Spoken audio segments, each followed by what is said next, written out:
suppose we'll run into some football team of the year chat then, and I suppose we will have a look at my own team of the year first of all.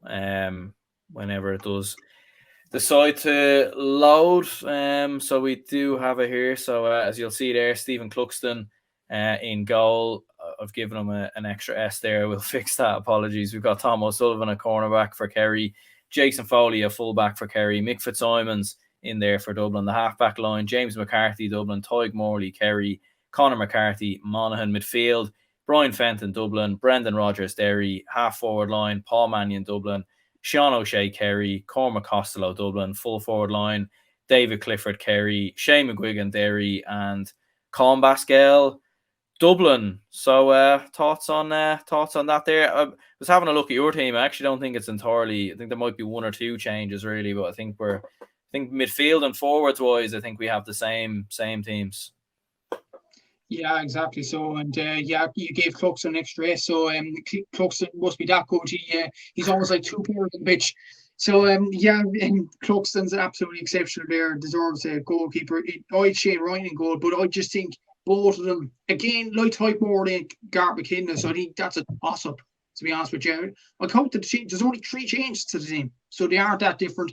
I would be okay with that team, to be honest with you. There was a lot of talk about Paddy Clifford being in, but I think, personally, I don't know what you think yourself, it's either Paddy Clifford or Sean O'Shea, because Mannion's been exceptional this year. Costello's been very good, especially in the latter stages of the competition. Basquel, as you said earlier on, might be up for footballer of the year in some people's eyes. McGuigan, top scorer overall. David Clifford, absolutely majestic. So, yeah, I'd be okay with those forwards, despite the fact that Paddy Clifford isn't there. Midfield, I think that's everybody's midfield, to be honest with you. Fenton and Rogers, and deservedly so. The half-back line, Conor McCarthy, definitely deserves his place in the team. Fitzsimons, Foley, James McCarthy. Yeah, they all deserve their place in the team in their own right. The only question I have for you, Aaron, because I agree to an extent with Morley and Cluxton. Tom O'Sullivan, explain, because I don't think he had his best year this year on a personal level anyway, but what do you think?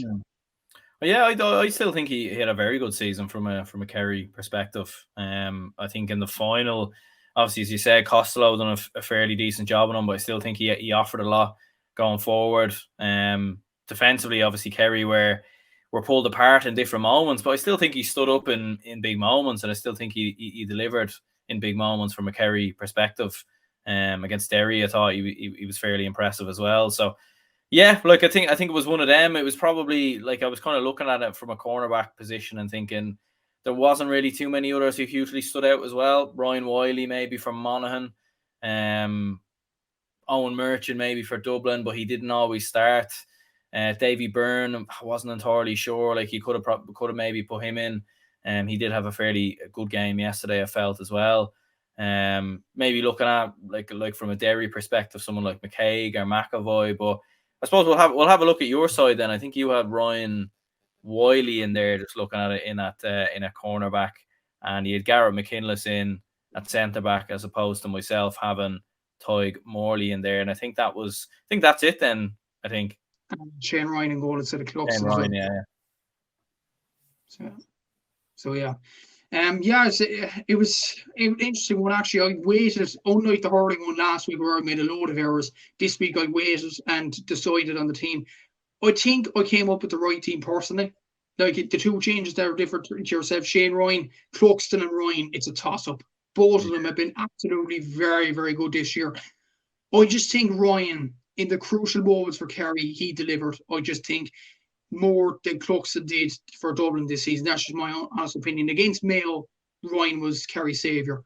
Against Derry, he didn't make that save for Garth McKinless. Kerry wouldn't have been in the All-Ireland final. So from my point, I think Shane Ryan deserved his place in the team, from my point of view anyway. McKinless and Morley is an absolute toss-up. Before the All-Ireland final, I would say yourself or anybody else would have gotten McKinless instead of Morley.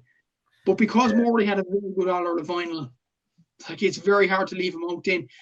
The last one, actually, that probably caused a bit of a consternation, to be honest with you, with Ryan Wiley. Actually, a Monaghan fan got on to me and said, Ryan Wiley's been terrible this year, which I think is really, really harsh. I think he's been I think he's been very, very good for Monaghan. His turnover has been, even in the quarterfinal against Armagh, his argument was to have Carl O'Connell a cornerback.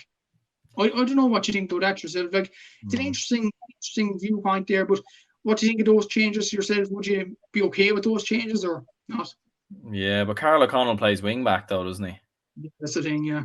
Yeah. So I don't know. Like, I mean, it's one of them, and then who do you take out of the halfback line? Like, do you take you can't take McCarthy out, in my opinion. Like, he's an absolute shoe in. Do you take Toig Morley or McKinless out? Like, I don't think you do either. So, Conor McCarthy, I think, phenomenal for Monaghan. So yeah, I don't know. It's one of them. Like, and I suppose it's the midfield question as well. Like, so many great midfielders this year, and in more ways than one. I think Brian Howard's very unlucky as well. I think he had a very good year for Dublin, and there was a part of me that was nearly thinking of putting Brian Howard in a centre back actually ahead of Toig Morley, but at the same time, and to be fair, he has often kind of played in and around that area, sometimes as a sweeper for Dublin this year, so it wouldn't have been too out of place. But at the same time, I think Morley probably ever so slightly shaded it. Question for you, Aaron. What about what do you think of McKinless at centre back? Yeah.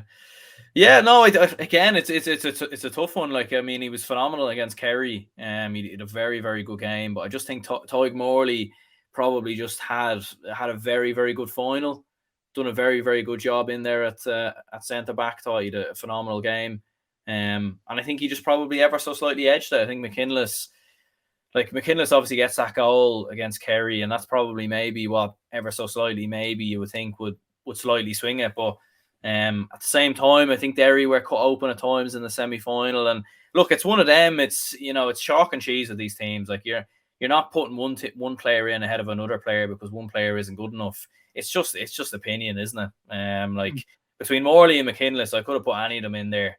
I think both have had equally brilliant seasons, but I think the justification is you can't have both of them in there, I don't think. Because if you have both of them, it means you have to take out both McCarthy's. And I think both McCarthy's have more than, they're nailed on the team, basically.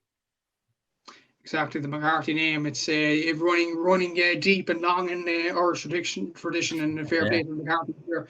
But yeah, it was a difficult one between Morley and McKinless. Even Ryan Whitey, a cornerback. I was thinking for the viewpoint, Monaghan had such a good year that I just think they didn't deserve just one.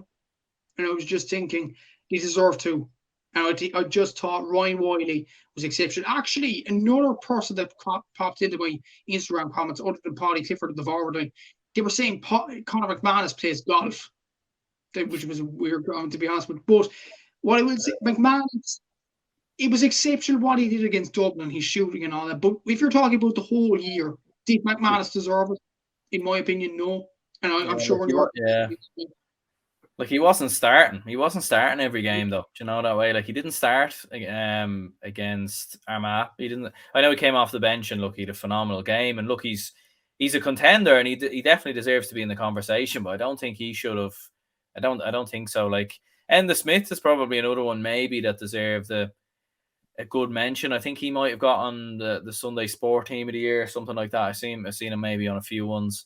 He did have a very good season for Roscommon, but at the same time, they were knocked out in the preliminary qualifier. So I think it's one of them where it's a bit like Sam Mulroy, who was outstanding for Louth, but it's one of them when teams are knocked out early, like, you just can't prioritize those players over like the other players we've mentioned who've done it in semi-finals, quarterfinals, All-Ireland finals, That's the thing as well. And I will say, from a quarterfinalist point of view, from each of the counties, I think from a Tyrone point of view, Dark Hanavan is probably the only one that you could maybe consider. I think he had a very good year in general. From a Cork point of view, actually, I don't know what you think. There's Rory Maguire and Ian Maguire, I think, could be up there for nomination, possibly. Armagh, Aidan Farker probably has to be up there as well. And then Mayo. Like, if you're including the league, Ian O'Shea, but I'm not sure if you include the league. That's the thing. That's a different. I still think he deserves. I still think he deserves a nomination, but again, I don't think you'd put him in the team. No, not at all. Jesus, no. And Dermot O'Connor probably deserves another nomination. So Look, probably they deserve a nomination. I don't know what you think about yourself for them nominations. Inda Smith definitely deserves as well. I think maybe a Kildare player might deserve a nomination. I'm trying to think. Oh, Gallen actually for Donegal deserves a nomination. Deserves being. I think he had a very good year for Donegal, especially the All Ireland series in general. So there's a load of them, but obviously, if you're out of the preliminary quarterfinals and the quarterfinals, you're not going to be prioritised unless you do something absolutely miraculous, like the hurling when Tony Kelly did something miraculous for Clare in 2021, or Patrick Harvin did for Cork in 2019. You're just not going to get noticed unless you do something absolutely extraordinary out of the blue. So that's just the nature of the All Stars. I know it seems wrong just to ignore those players because a lot of them, Cork, Tyrone, Armagh players deserve it in their own right. But look, they were out of the championship too early. And maybe the mind of them good performances, maybe the memories of that could have just gone with the semi-finals. And that has to come into fruition too. But it's probably important just to mention those players that had very good seasons, even for the counties that didn't get as far as they hoped.